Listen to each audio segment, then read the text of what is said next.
I broke into the factory because I wanted pictures, nothing else. It was a routine I'd done a dozen times in other abandoned places.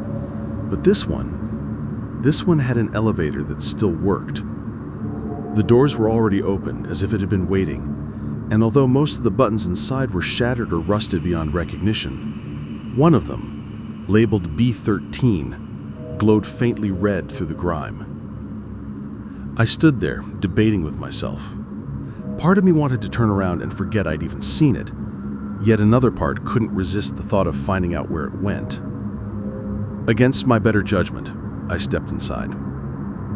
The doors slid shut on their own, and the car lurched downward. At first, it felt like any basement descent, the kind of thing you'd brush off. But when the numbers on the panel passed the basement level, and then went blank, I realized something was wrong.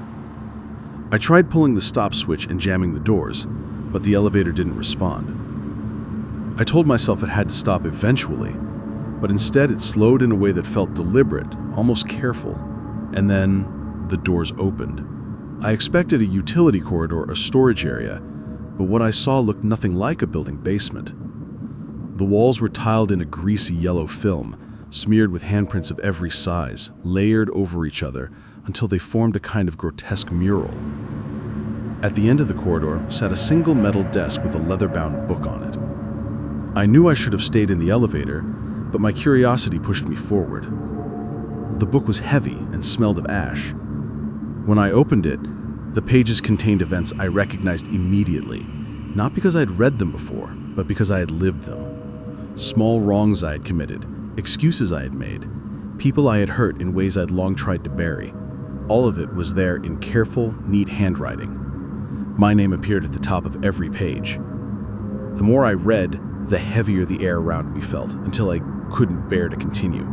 I slammed the book shut, turned, and walked quickly back to the elevator, which was still sitting open, waiting silently. Once again, the doors closed, and once again the elevator carried me down. There were no lights on the panel anymore, no sense of levels being passed, only the steady hump of machinery and the sinking feeling in my stomach. When the doors opened the second time, I was staring into a kitchen I hadn't seen in years. It was mine. Every detail was perfect, the chipped window above the sink, the same mismatched chairs, the same table where I used to sit and pretend everything was fine. On that table sat a porcelain dish with a wedding ring inside, the very one that I had left behind when I walked out years ago, and beside it lay a note in my handwriting that read, "Back after work." I didn't have to think long to know what this was showing me. Then I heard her voice, my wife's voice, calling my name from the hallway. My chest clenched as I froze. I couldn't bring myself to look. I couldn't face the figure I knew would appear if I stayed. My hand shook as I put the ring back in the dish and hurried back into the elevator before she stepped through the doorway. Down again. Always down. The ride seemed longer this time, and by the time the doors opened, my nerves were raw. The third stop wasn't a room at all, but a stone balcony jutting out over a vast open chamber. Across from me were countless levels carved into the walls, stacked like shelves in a library. In each one, I saw fragments of scenes, moments from my life I didn't want to remember. Times I had ignored people who needed me, opportunities I had wasted, words I should have spoken but swallowed instead. None of them moved, but I could feel them watching me, waiting for me to acknowledge what I had done. I couldn't stay. I backed into the elevator and begged the doors to close, and eventually they did. The final descent was different. The air grew hotter, and I could feel sweat running down my back as the hum of the machinery deepened into a groan. When the car stopped for the last time, the doors opened to a room that was nothing more than black glass flooring leading to an edge. Beyond the edge was only emptiness, a drop without end. Heat pulsed up from it like a furnace. I walked closer and peered over, but there was no bottom, only shifting shapes in the dark. And then I heard her voice, my mother's voice. It came from behind me, from the pit in front of me, and from the walls of the elevator itself, telling me to step forward. I stood there, arguing silently with myself, trying to believe I could still go back, that maybe, if I waited long enough, the elevator would take me up instead. But deep down, I knew there was no going back. I'd been shown every stop for a reason. The ledger, the kitchen, the balcony. They weren't random. They were judgment. So I did what I knew was expected. I walked to the edge, took one last look down, and stepped forward. The last thing I heard was the elevator doors sliding shut behind me as I fell. I took the missing children case because no one else wanted it. The files had already been passed around the department like something contagious. Everyone agreed the steel mill had been closed for years, and the idea of kids playing around furnaces didn't make sense. But the families insisted the last place they were seen was near the old building. I told myself I would look, prove it was nothing, and move on. The mill was dead quiet when I got there. The gates hung open, the signs rusted to the point of being unreadable. I walked through the yard with my flashlight cutting into the dark, and I kept telling myself it was just another abandoned place, no different than any of the others I'd been through before. But the air was warm, warmer than it had any right to be, as if the building still remembered how to burn. Inside, the smell hit me first. It was a sharp metallic stink, like heated iron mixed with ash. I started down the main hall, and before long, I noticed the toys. They were scattered along the floor. Charred dolls, cracked plastic cars, a soccer ball split down the seam. Each one was blackened as if it had been too close to fire. None of it should have been there. I crouched to look at a teddy bear, its stuffing leaking out through a melted seam. And that's when I heard it. Children's laughter. Thin, distant, but unmistakable. I froze in place, every nerve in my body tightening. I listened, trying to tell myself it was wind, maybe animals moving through broken walls. But it came again, clear this time, overlapping giggles from more than one voice. They were coming from deeper inside, toward the furnace hall. I followed, even though my instincts told me to leave. The furnaces stood in a line like huge black mouths, their doors rusted shut, yet a dull red glow pulsed inside them. I couldn't explain it. No power, no fire. Still, the heat rolled out in waves. I lifted my flashlight and swept it across the far wall, and for a split second, I saw shapes moving, small and quick, darting between the shadows. "Hello?" I called out. But the sound of my own voice felt wrong, too loud against the silence that followed. One furnace door creaked open. I don't know how. It looked like it hadn't moved in decades, but it opened just enough for me to see inside. The glow brightened, and I saw them. Figures made of ash and ember, shaped like children, but shifting and breaking apart with every movement, as if they were made of smoke. Their eyes burned brighter than the rest of them, and when they smiled, their teeth were just cracks of white fire. They all spoke at once, whispering in unison, "Play with us forever." My skin went cold, even though the heat pressed against me. I stumbled back, and that's when I noticed one of them looked different. He wasn't just another child made of ash. He looked like me, my own face, younger, standing among them.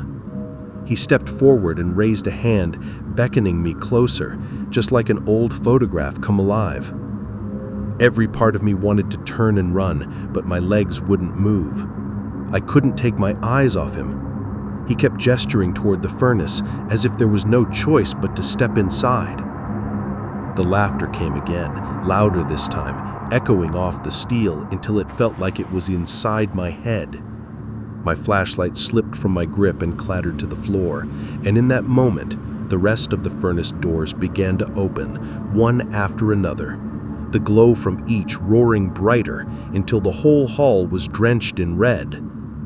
I finally turned, but the heat was already closing in on me, pressing from every side. Behind me, the children's voices rose into a chorus, calling my name, inviting me in. The air smelled of burning hair and oil, and I knew if I didn't leave right then, I wouldn't leave at all. The last thing I remember was running blind through the hall, the sound of the furnaces groaning to life behind me, their flames roaring like engines. When I glanced back once, smoke was pouring out of the chimneys, black against the night sky, and I swear I could still hear the laughter carried in the smoke. I don't remember walking into the courtroom. I only remember opening my eyes and finding myself already inside it. The air was heavy, like the room had been sealed for years, and the only light came from a single lamp swinging above the judge's bench.